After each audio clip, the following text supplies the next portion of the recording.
What made you want to be a boxer coming from Egypt? I think the biggest thing that got me into boxing, I would say, would be Mike Tyson, those late night classic knockouts.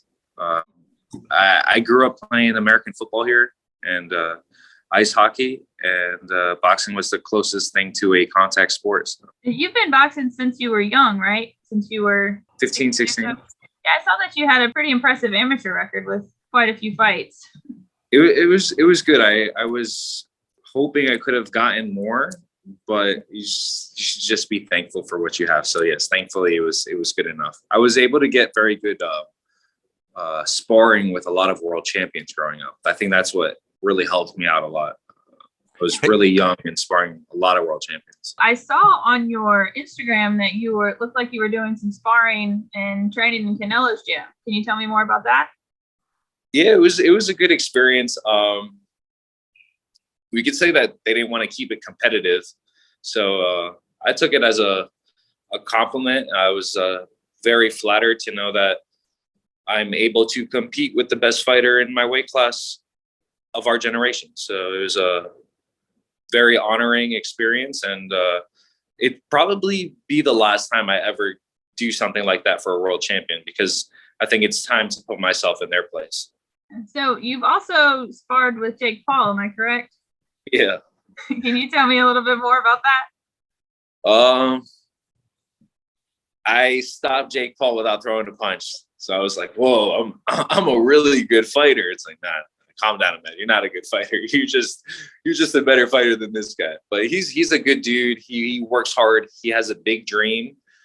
And look, if he's growing the sport, getting money thrown into it, hey, that's good for everybody. So God bless him, and hopefully we can all do something together as one big happy money making family.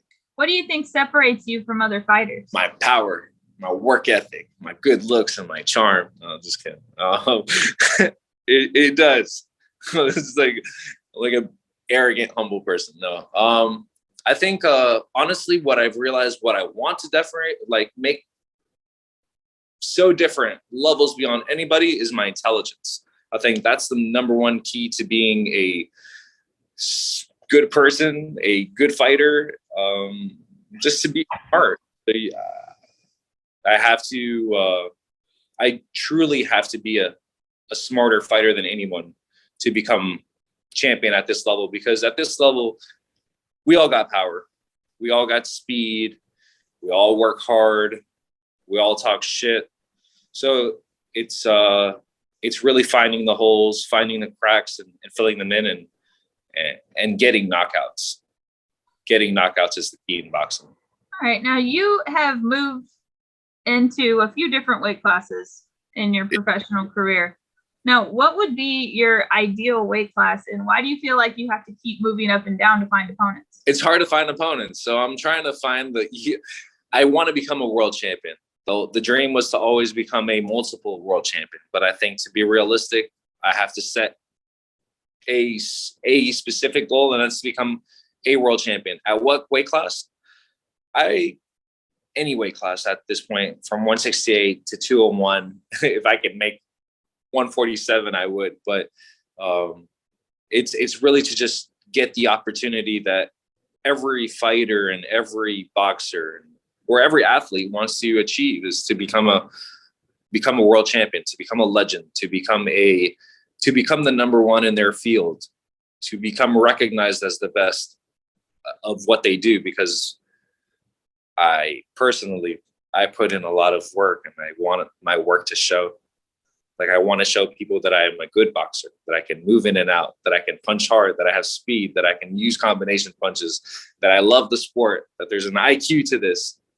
But you just have to pray for the opportunity and hope that it comes by.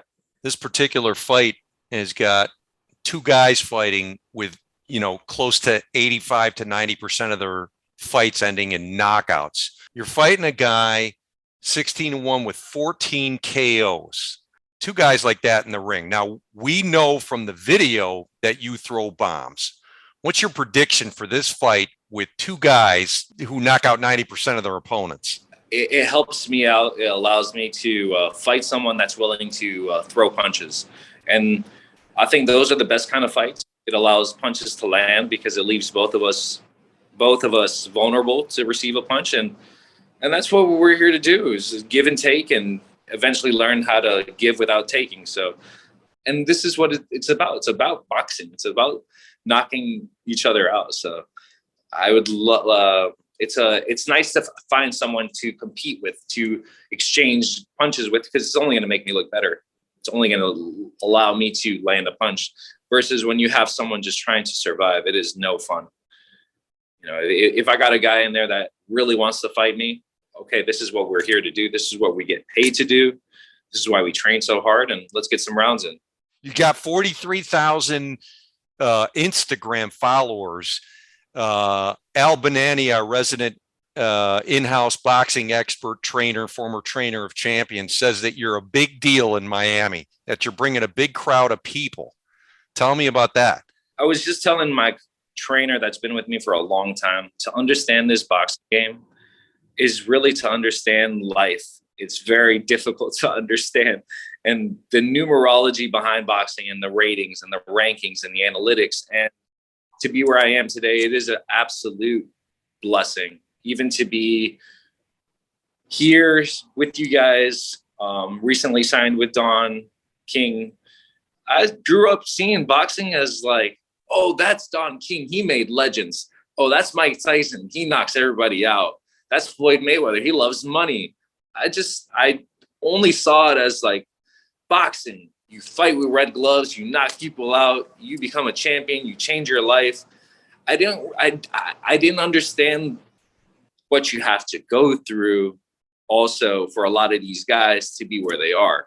I've learned to really appreciate how far I've gotten and how quickly I've gotten compared to a lot of these men that have had to have gone through very, very difficult paths, and they're very good fighters. To be where I am today, to have signed with this legend, to be talking to you guys, to be having an opportunity to be fighting Dervin in Miami, in my hometown, it's really more than just a blessing. It's faith over logic. Just give me your quick prediction on what's going to happen in this fight. When's it going to end? How's it going to end? What's going to happen? I only come in to knock out, so you guys could just expect a knockout. When I've never been this type, but I really think maybe one, realistically, the first round, because that's who I am. But personally, I'd like it to be the third or the fourth, because that's who I want to be. I have this strange feeling that this is going to be the fight of the night. You know, right now we have it scheduled to be just before the main event. It's going to be seen around the world on pay-per-view. How badly would you like to make a huge splash on that world scene in 200 plus countries? I have to show that I'm different, to be different. Egypt has never had a world champion in its boxing history. We've had good fighters, but never a world champion. And I'm, God willing, looking to pave the way for many other Egyptian and African and Middle Eastern fighters that are trying to become world champions. I have to let my actions speak for themselves, and let my work do the talking. That's all I can do. How much fun is it to fight for one of the greatest promoter of all time, Don King, who's promoted hundreds, thousands of fights and hundreds of world champions, starting with Muhammad Ali. He's 90 years old. How exciting is it for you? Exciting it's not good enough. It's more than exciting, and it's perfect timing for my career. I think this is perfect timing for my career. I think it's great chemistry. I love the team. I love everyone in-house, and I'm excited.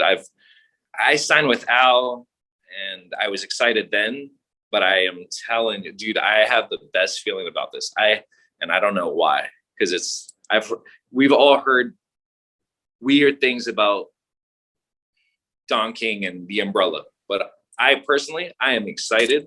I am happy. I know there is great things to come, and I'm truly honored that it's being led by this man. And by you all by my side. So thank you.